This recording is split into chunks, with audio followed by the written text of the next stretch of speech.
Thank you for another opportunity to share with you from God's Word. I hope that the song and the video have helped you to transition your focus toward forgiveness.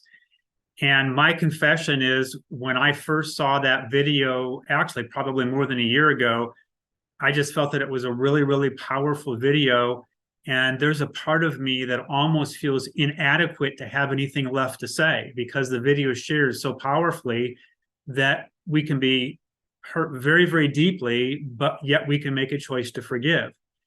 And yet there are some things I'd like to share from scripture and some personal thoughts and perhaps some thoughts that will challenge you as well. Not necessarily from a faith perspective. This is one definition of forgiveness that I read. Psychologists generally define forgiveness as a conscious, deliberative decision to release feelings of resentment or vengeance toward a person or a group who has harmed you, regardless of whether they actually deserve your forgiveness. And while that's not from a faith perspective, it's pretty close. Someone who did write from a faith perspective is C.S. Lewis. And this is what C.S. Lewis wrote about forgiveness. He said in his writing, to be a Christian means to forgive the inexcusable because God has forgiven the inexcusable in us. And I think that that's helpful. And I'll read that again. C.S. Lewis wrote, to be a Christian means to forgive the inexcusable because God has forgiven the inexcusable in us. There are two things that are true at the same time. Forgiveness really is simple, but that doesn't mean it's easy because it often isn't.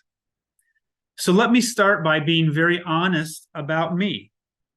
Now, people who know me really well, and a few of you know me relatively well, but those who know me really well are inclined to think of me as a person who is calm, kind, thoughtful, not easily angered.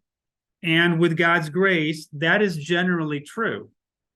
But the truth is, though, that I have been very deeply hurt in the past by the words and the actions of other people in relationships, in the work world, and elsewhere in life. And at times, I have wanted to shout from the rooftops, that isn't true. That isn't fair. That isn't right. You've got to be kidding. That's what you're going to do. That's what you're going to claim as truth. And I'm sure there are a few more things that I have either said or thought. In those times of high emotion, how well and how quickly do you think I've forgiven others? Maybe not always so well or so quickly. Well, some more truth. Sometimes I've deeply hurt others by things that I have said or things that I have done, usually accidentally, but if I'm being really truthful, occasionally, perhaps at least slightly on purpose. Is it okay for me to admit that? And in those moments, striking out at others, how well and how quickly do you think that I have confessed and asked for forgiveness?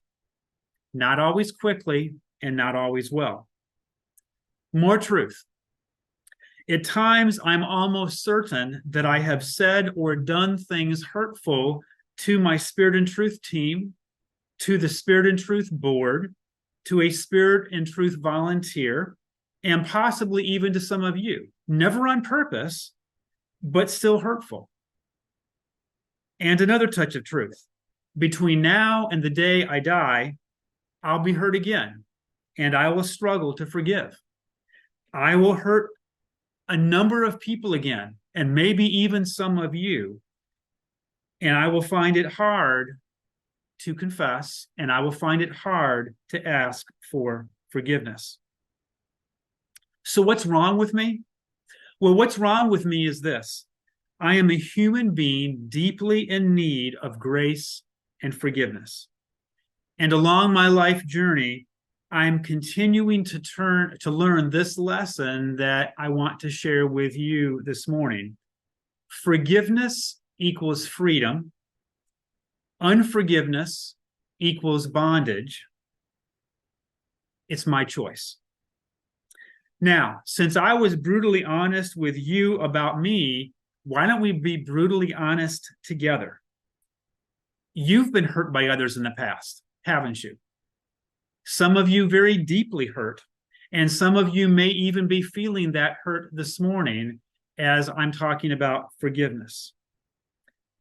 You've struggled to forgive. You've struggled to confess in the past. And there may be even some of you who at this very moment are struggling because it's difficult to forgive. Have you ever wanted someone to pay for what they did or what they said? Now, we're not going to beat each other up this morning for those or similar feelings. We're just being honest. Because sometimes we have felt those things that we wanted somebody else to pay. Have you ever wanted somebody to beg for your forgiveness? Have you ever thought or said, I will never speak to that person again? Have you ever thought or said, I'll never forgive that person? I just can't. It just won't happen. The truth is, you have hurt others in the past, and perhaps more deeply than you realize. And you have struggled in the past to forgive or to seek forgiveness from another person. Like me, each of you is a human being deeply in need of grace and forgiveness. And again, in concept, forgiveness is very, very easy to understand. But in practice, it's not always so easy to do. Together, today and beyond today, we can recognize and we can live out in our lives the reality that forgiveness equals freedom, unforgiveness equals bondage. It's our choice. Well, what does God have to say about this word forgiveness? Do you want to know? Do I want to know? Do we want to know what he has to say?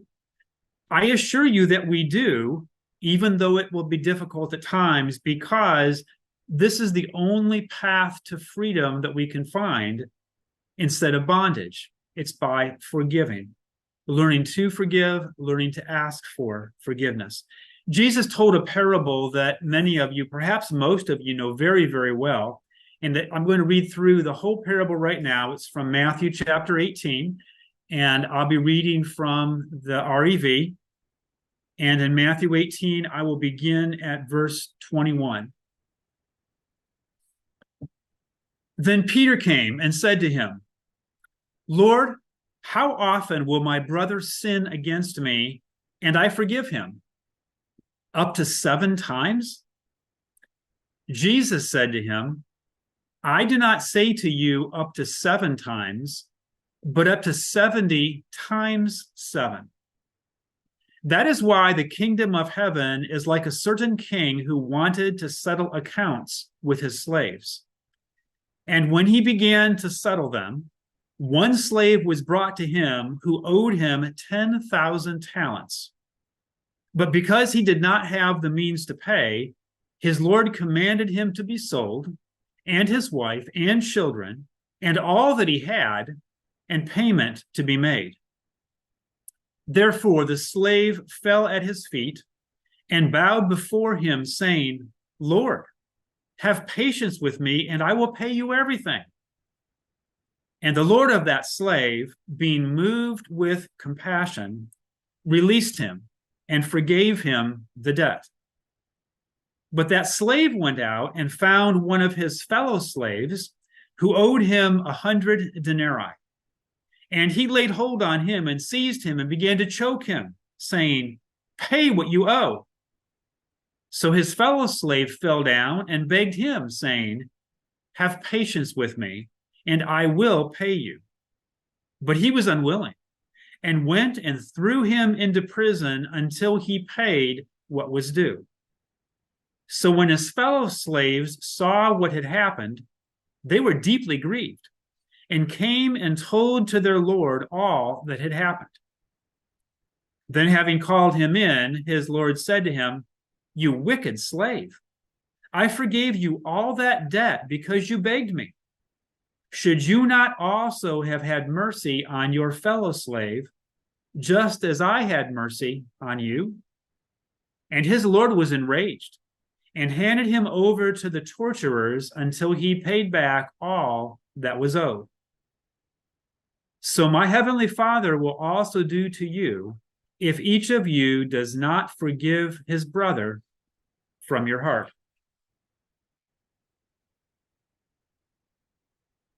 Peter's question is more meaningful to us when we understand the background in which he asked the question. It is very likely that Peter thought he was being extraordinarily gracious, offering to forgive someone 7 times, because history tells us that it's most likely that the Jewish rabbis encouraged people to forgive 3 times. So in Peter's eyes, he was really offering to do something wonderful. He was offering to forgive more than twice as often as the rabbis taught. Well, Jesus was not impressed. Jesus was not impressed at all.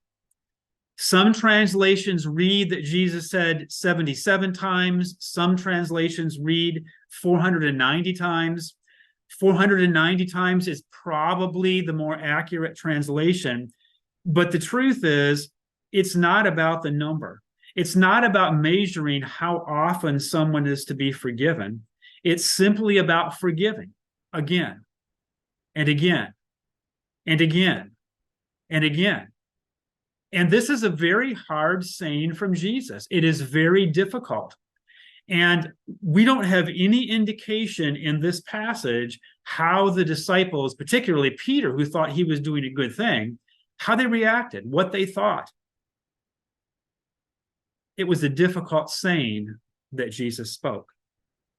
So as Jesus continues to tell the story, it moves from Peter to an illustration or a story that gives an illustration. We see a king and we see a slave. Let's call this person slave number 1. And what this slave owed actually was an insurmountable debt. It could never have been paid back in a lifetime. Given what we know about numbers and trying to understand what was said, it is likely that this person owed between 50 million and 60 million days of wages. Days of wages. That's up to 200,000 years at 300 working days a year. So when the slave said, "Be patient with me, I'll pay it back," that wasn't possible. It was an insurmountable, unpayable debt. And so one question we might ask is, how could a slave amass a debt that's so massive? How could that happen? Well, the truth is, the story is really not about the slave. It's really not about the number of days. The story is really about the disciples and the listeners then and us now and our standing before God. But still, in humility, the slave did ask for grace, did ask for time to pay the debt. And the king, knowing that the debt could never be repaid, knowing some level of humility coming from that first slave, canceled the debt in full, because that was the only way it could ever be completely paid. Jesus continues with the story. We see slave number 1 again, and we see the addition of someone we'll call slave number 2. The debt owed by slave number 2 wasn't just smaller, it was minuscule in comparison. It was 1/500,000th the size, maybe 1/600,000th the size. Well, what does that mean in numbers that you and I can understand? Now, maybe we can understand $1 million, maybe we can't understand $1 million, but it would be like saying the first slave owed $1 million and the second slave owed $2. It might have been $1.2 million that the first slave owed and $2 that the second slave owed. Huge difference. Slave number 2 begged for grace from slave number 1 in the same way that slave number 1 begged for grace from the king. But slave number one did not respond to slave number two in the same way that the king had responded to him. He put slave number two in prison. And the other slaves observed in Jesus' story, observed all that had happened, and they went to the king and they told the king what slave number one had done. Then we see the king and slave number one again, the second time around.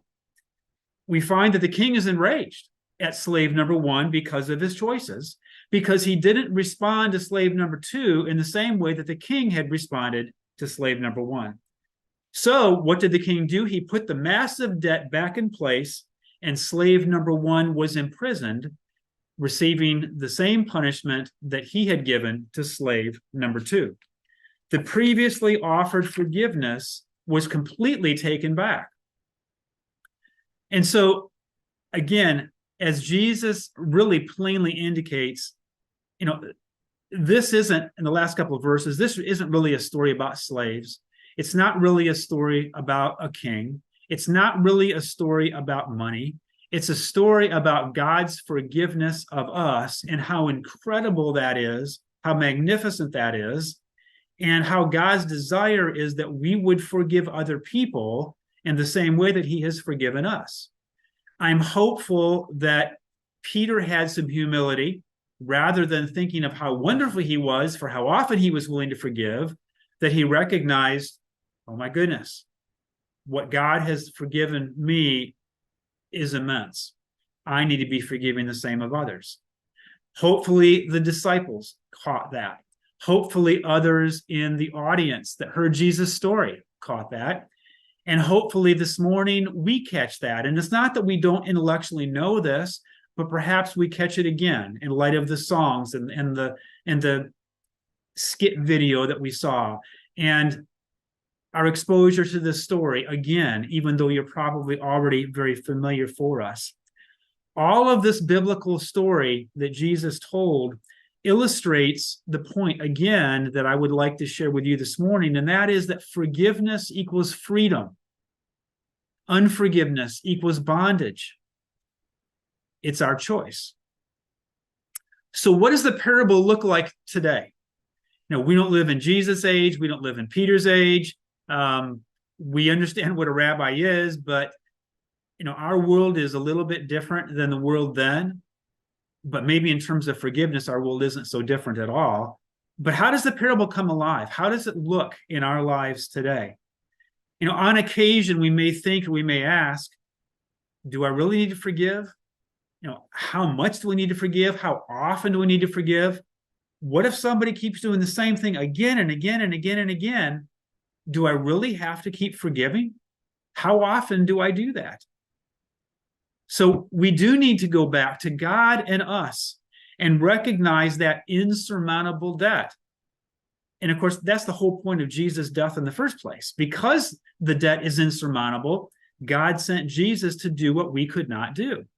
And that's the foundation of any forgiveness that we provide to somebody else. And that's the foundation of any forgiveness that we ask from somebody else when we confess. We do need to compare us and others, even when it is incredibly painful. And it is sometimes incredibly painful.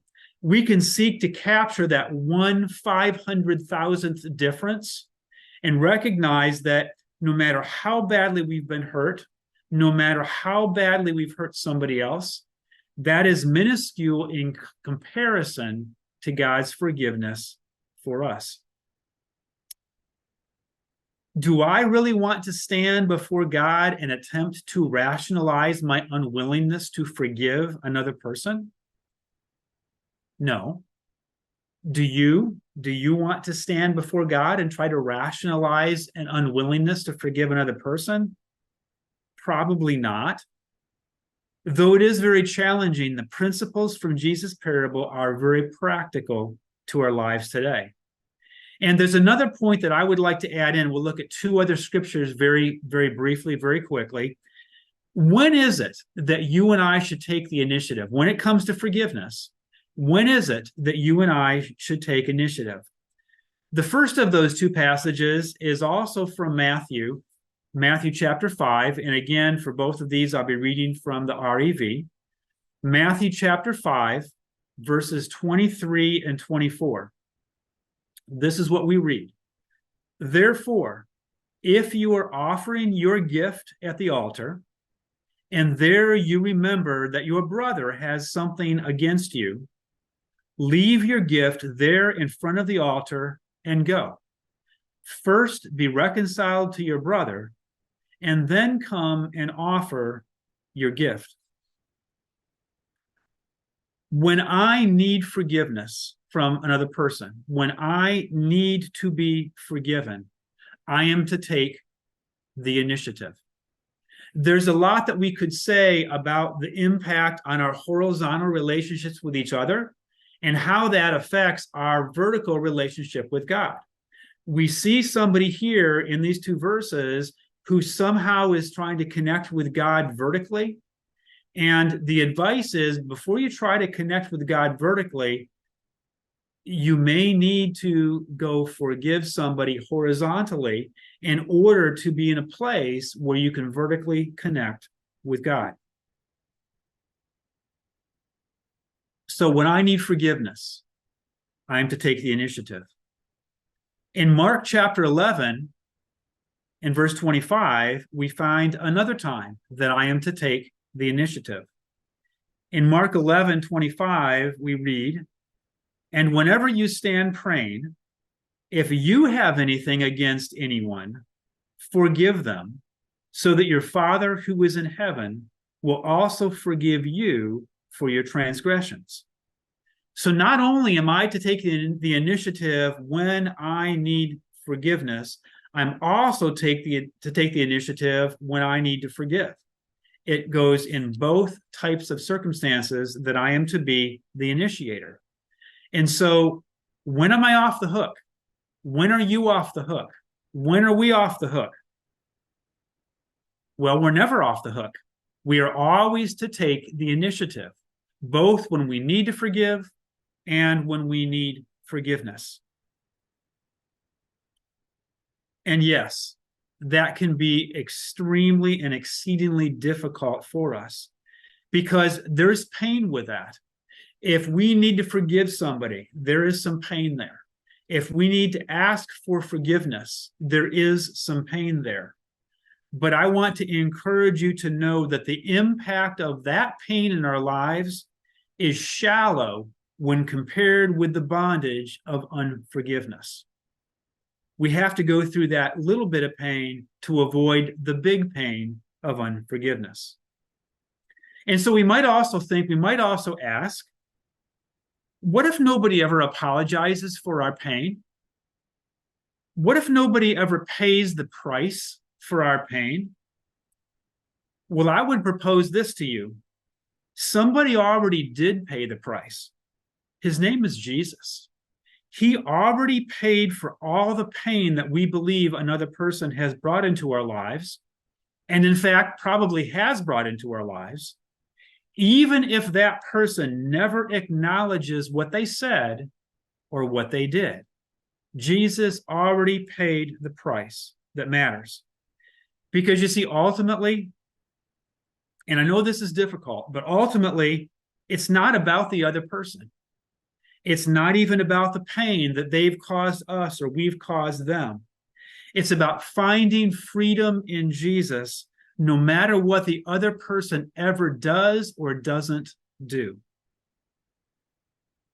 There are also several things that forgiveness doesn't mean. When we forgive somebody, it doesn't mean that we weren't hurt, because we may have been hurt very deeply. There may have been a tremendous amount of pain. So when we forgive somebody, it doesn't mean that we weren't hurt. When we forgive somebody, it doesn't mean that what they did was okay, because it wasn't okay. And to forgive them doesn't mean that what they did was okay, was all right, because it wasn't. When we forgive somebody, it also doesn't necessarily mean that we will forget about it, because we might not. And I know that I have heard sometimes in the Christian community, and I apologize ahead of time if some of you have ever done this or said this or taught this. I've sometimes been told that when we forgive someone that we should forget. I'm not sure that that's a biblical perspective, and I'm not sure that it's realistic given our human condition that we can forget. So we may not forget when we forgive. When we forgive, it also doesn't mean that our feelings will keep pace with our choice to forgive, because they might not. Forgiveness is not a feeling. Forgiveness is a choice.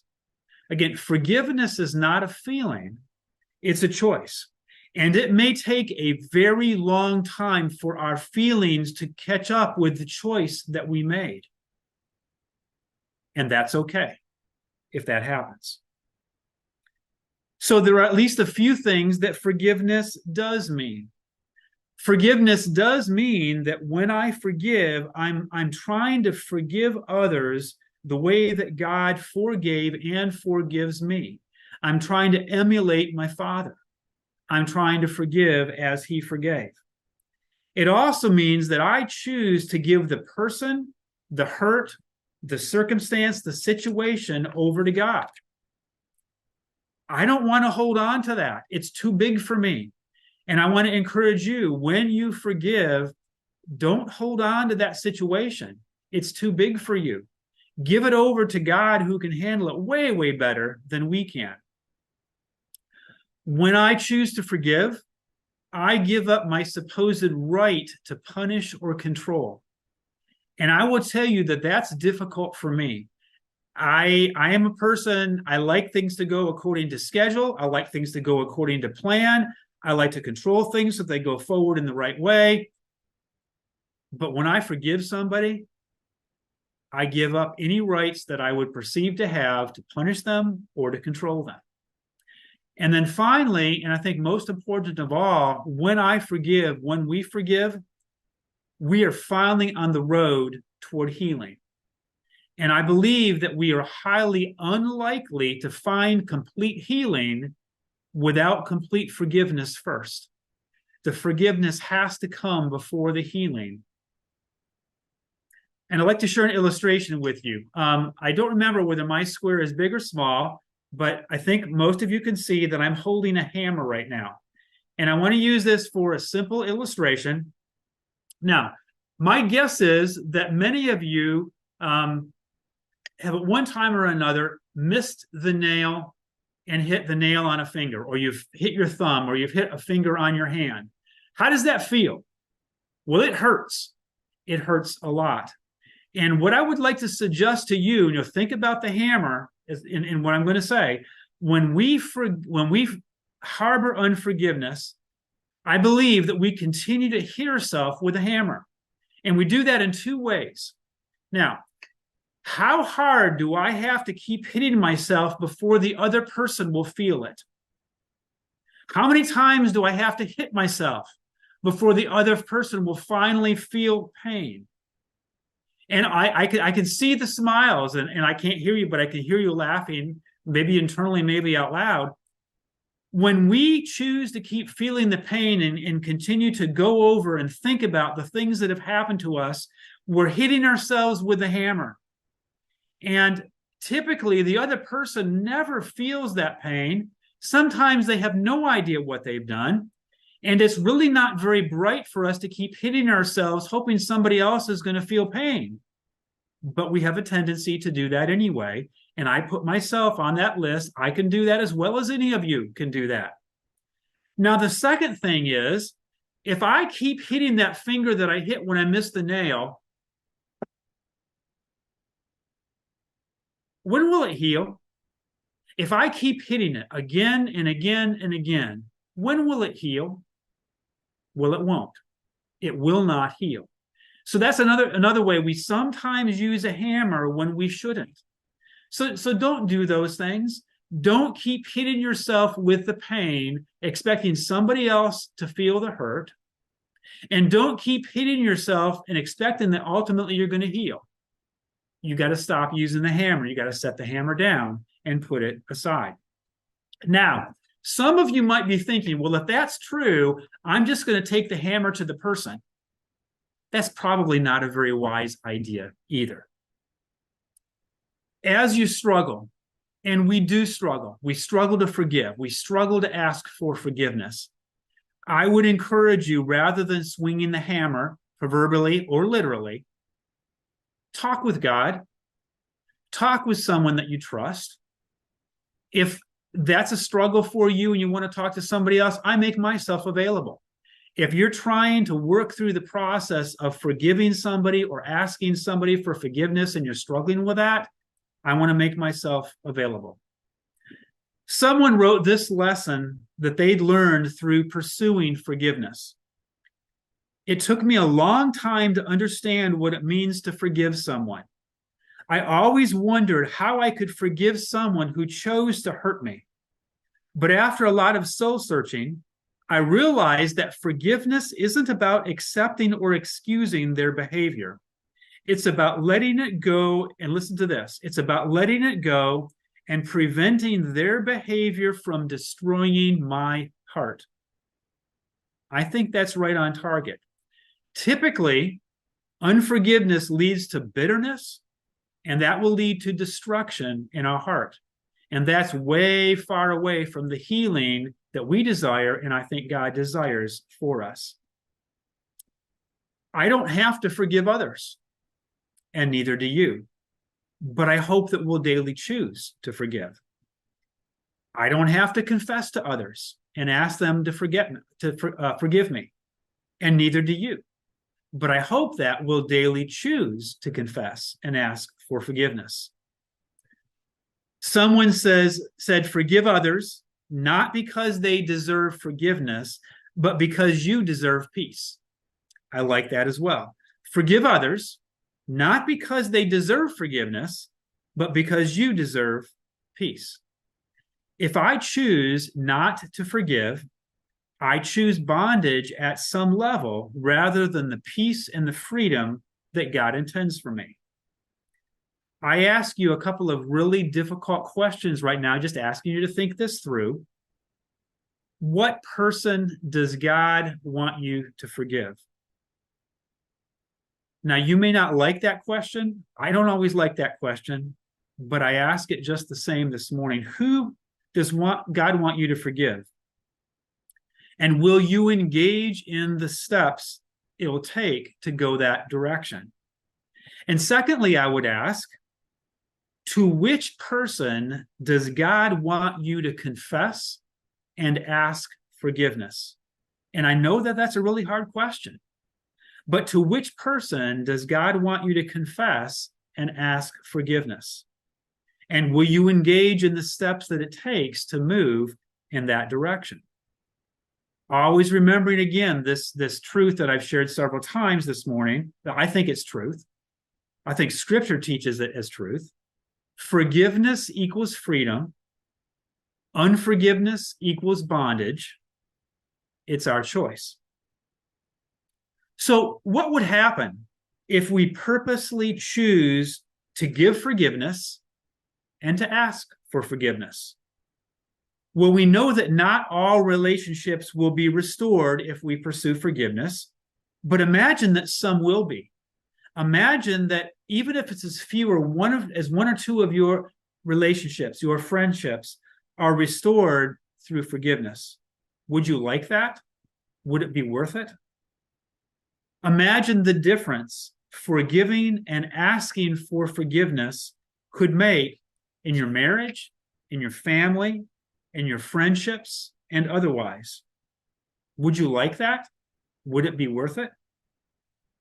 Imagine the difference to be made as we are committed to forgiving rather than holding grudges, and asking for forgiveness rather than pretending that what we did or said was justifiable.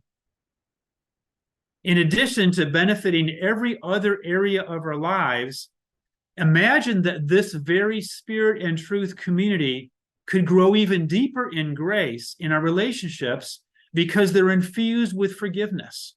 They're infused with forgiveness that we give to each other, and they're infused with forgiveness that we receive as we confess to others and ask for forgiveness. Would you like that? Would it be worth it? And then imagine most of all that the pain of bondage that you experience from unforgiveness is fully released, and you find a new sense of freedom. Would you like that? Would it be worth it? Our relationships, our homes, our faith connections, and even our world will be more loving and more grace-filled. We will find freedom, and so will others around us as we live out that truth, that forgiveness equals freedom, that unforgiveness equals bondage, and it's our choice. I continue to learn to make my choice every single day. This is a lifelong lesson. I choose freedom through forgiveness, even when I sometimes make mistakes in that process. And I want to encourage you to make that same choice, to choose freedom through forgiveness. Please carefully listen to and be challenged by the Matthew West song that Rob is about to play. There's a one-word title to the song, Forgiveness, appropriate for today's message. And after the song is played, I will offer a prayer for all of us before we begin our open sharing time.